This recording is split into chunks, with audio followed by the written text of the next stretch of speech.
Major League Soccer's latest cock-up has given me the opportunity to share a bunch of photos I took across two soccer matches at Belson Stadium on the campus of St. John's University in Queens, New York. Now, I Snap You Right isn't supposed to be a sports blog specifically, but it is supposed to be about Justin's and my experiences in New York, and NYCFC and MLS have increasingly become a part of the fabric of this city, so I guess it counts? Anyway, on with the show.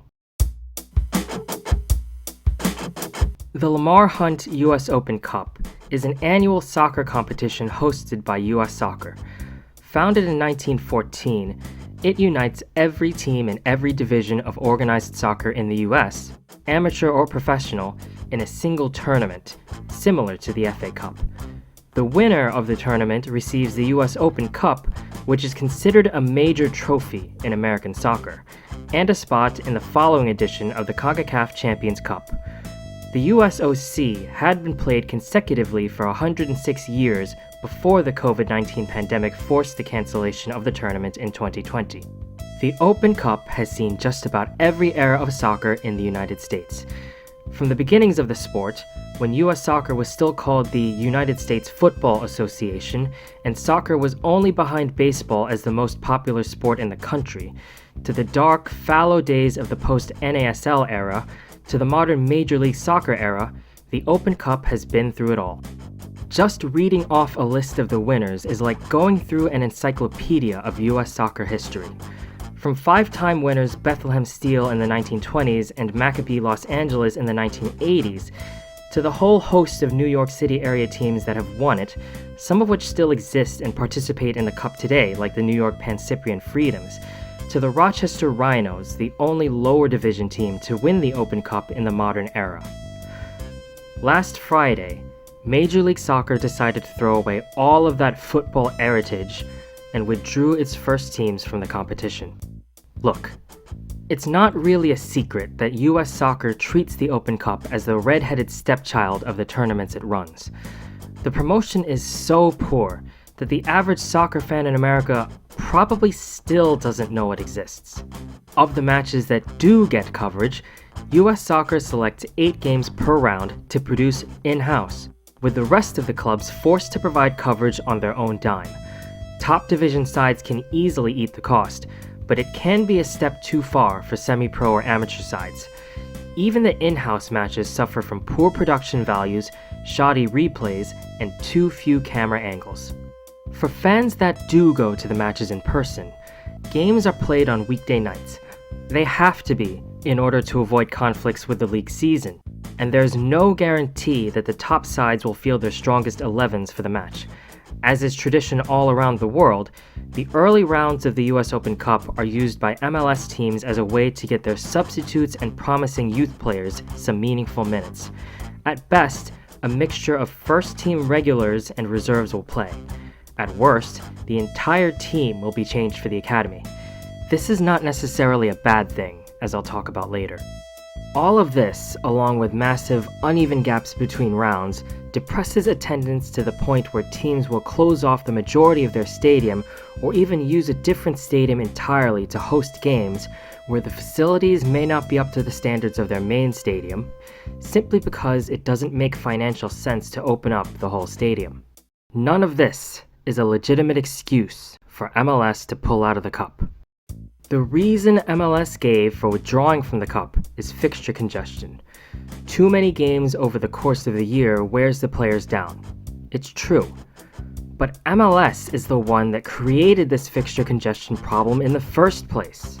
The addition of League's Cup, which added a minimum of 2 and a maximum of 8 extra games to a team's schedule, and the expansion of the playoffs to 9 teams from the previous 7, which came with a new play-in game and the expansion of the first round to 3 games from the previous one-off, are the reasons that there are now so many games in a year. And that's before you add CONCACAF Champions Cup for those teams that are qualified. The 2023 Leagues Cup was a resounding success, in no small part because of Lionel Messi. But MLS really needs to admit that they are the ones who created this problem for themselves, and blaming the most historic soccer tournament in this country is not the correct solution. I fail to see how this works from a player development standpoint either. As I said before, clubs have used the Open Cup as an opportunity to give their reserves and academy players meaningful minutes against other players who are around their skill level, and players on the fringes of a squad have used the Open Cup as a springboard to bigger roles and more playing time.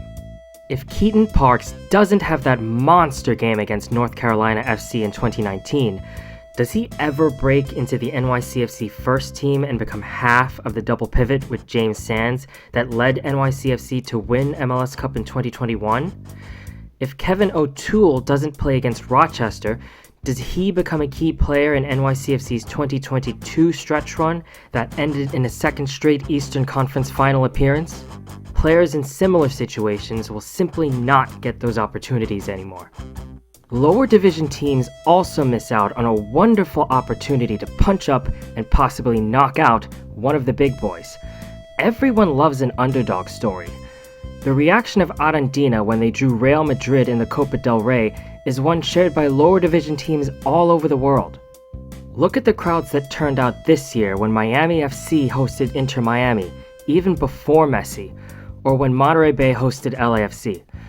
Look at the stories that were written when 3rd Division Union Omaha made it to the quarterfinals in 2022, and when amateur side Christos FC made it to the 4th round in 2017. And a big part of the reason that FC Cincinnati are in MLS right now is their semi-final run in the 2017 Open Cup when they were a 2nd Division side. Cup sets are what make any National Cup competition special, and the US Open Cup is no different. Take it from a fan of a team that has lost to a lower division side twice. Yes, it is embarrassing for a higher tier team to lose to a lesser one, but it's even more embarrassing to throw your toys out the pram and not participate at all, just to save yourself from losing to a team worse than you. It's even bad for match-going fans of the higher division clubs.